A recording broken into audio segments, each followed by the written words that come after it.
আজকে লাঞ্চ মেনুতে কি কি আছে তোমাদের সাথে শেয়ার করে দিই।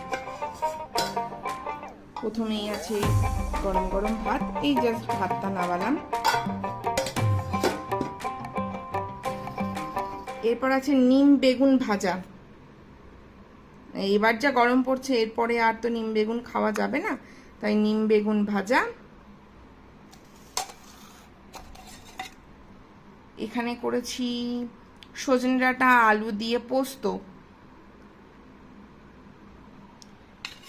পোস্ত বাটা কিছুটা, কাঁচা পোস্ত বাটা তুলে রেখেছিলাম, এটা আমরা খেতে খুব ভালোবাসি, তা কাঁচা পোস্ত বাটা একটু সর্ষের তেল ছড়িয়ে তুলে রেখেছি।